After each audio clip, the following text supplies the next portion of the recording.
Guys, what's going down? I hope you're all well.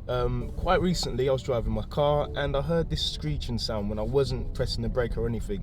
So I'm driving along, and as soon as I'm coasting or just accelerating, it's going not like that, not as good as that. But it was making that noise, so I thought, you know what, let's not risk it. I asked about on Facebook. Some people said there's a bit of rust, some people said maybe there's a stone trapped. I checked all of that and that wasn't the case. So I've got quite a bad lip on my disc. I'll show you how that looks.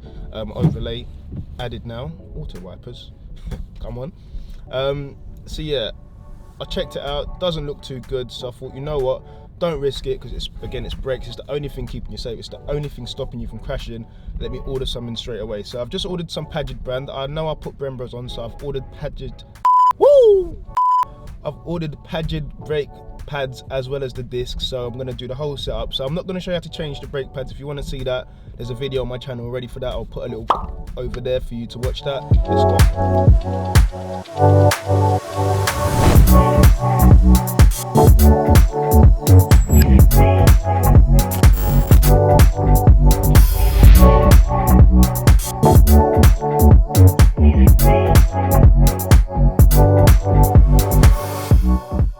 Alright, so as you can see, I have removed the brake caliper. It's hanging over there by the bungee clips. Around the back here, it's not your ordinary bolt, so this bolt needs to be removed in order for you to take off the caliper. So as you can see here, it's not your ordinary bolt, it is in fact an E18 bolt, so it looks like this. The socket looks like this rather, so don't go thinking an 18mm socket will take it out. You actually need something special like this. In order to take it out, I did have to use a breaker bar, so bear that in mind. You might not have a bit of space, but attach it and kind of do it this way. So attach it there and use your breaker bar. It's not really a breaker bar, it's a torque wrench, but same thing. Crack it loose and then it's good to go. It didn't need a lot of strength, just needed a bit more length, if you know what I mean. So the bolt has been removed, and as you can see, that is it. So already it's starting to come out, but obviously take out the bottom one as well, and then you can get to the disc. Alright, so very quickly, for those of you with like a keen eye, I have taken the caliper off. I am going to give it a nice little clean. Both bolts seem in good condition, so there's no need to change the caliper bolts. Slide pins seem to move freely, so in, out, shake it all about. So yeah, I'm going to give that a good clean. These are the brake pads that I've had on the car.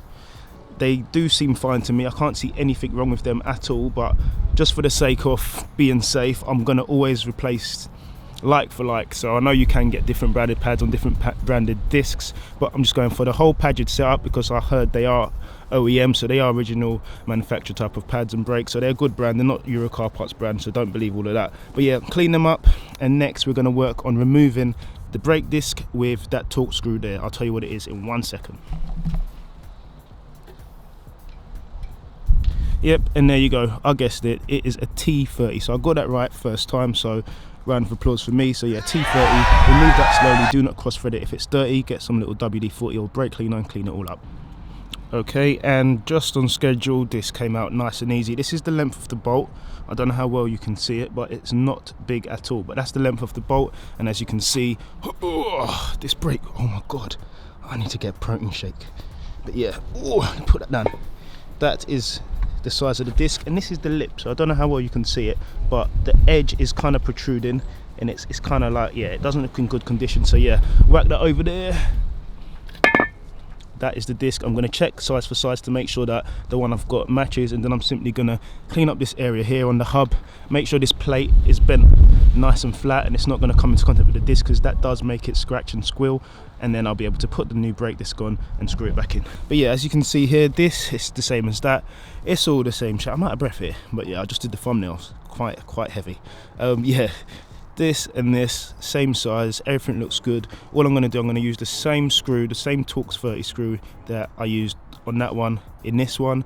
The area is clean, so most people do get a bit of grease in it, but these do not come grease. I don't need to use brake cleaner or anything like that. I'm just going to whack it back on and screw it in.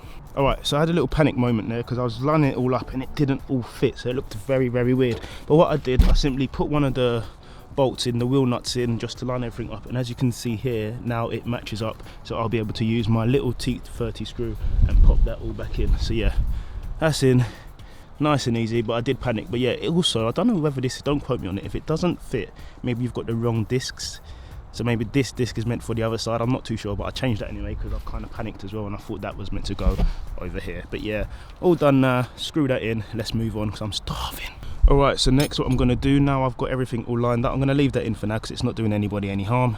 And I'm literally just going to slide this in behind, just like that, and screw it all back in using those two big E18 bolts. As you can see, I've put both bolts in, 1 and 2, so the E18 bolts are back in nice and firm. Next what I'm going to do, I'm going to work on the caliper here and push the piston in using the G clamps. I've now got to push the piston back in, and to do that I've got a little plank of wood here, a little piece of wood here to make it flat and a big surface as possible, and that's going to push the piston in simply by me twisting the G clamp. So the G clamps resting on the back of the caliper, and that's going to squeeze it in. Do remove the brake fluid cap, so jump in the bonnet, not jump in the bonnet, but open the bonnet, remove the brake fluid cap. Like I said, check out the other video, so that way when you're pushing the piston back in and all the fluids going up, you don't get no blowing off the cap or anything like that.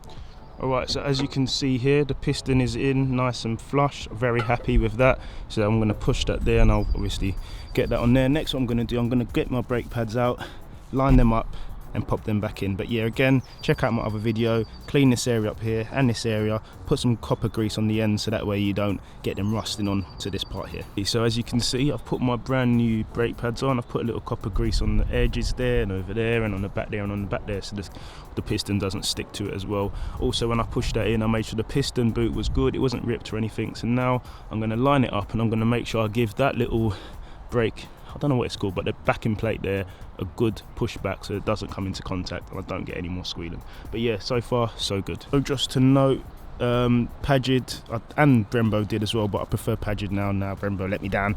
But yeah, it comes with new bolts, so don't reuse the old ones over there, those disgusting ones. Use your brand new ones, because obviously they've got some anti-seize equipment on there as well. So yeah, let's have a quick recap. Brake discs are back on. Remember to remove that bolt, you're going to need it. Stick the T30 back in. I've put in the new bolts there, so that's a 13mm bolt there, and you've got to use a 7mm spanner over here to hold it, to stop it from spinning. Top and bottom's done. This is the passenger side, so the brake wear indicator is going to be on the other side. I'll have to transfer that over, but yeah, that is it. All I'm going to do now, I'm going to jump back in the car, I'm going to put the cap on the brake fluid reservoir, then I'm going to pump the brakes to get the piston back in and everything seated. But yes guys, that is the video. Thanks for watching. Subscribe and hit the like button if you haven't already, and I'll see you in the next one. God bless.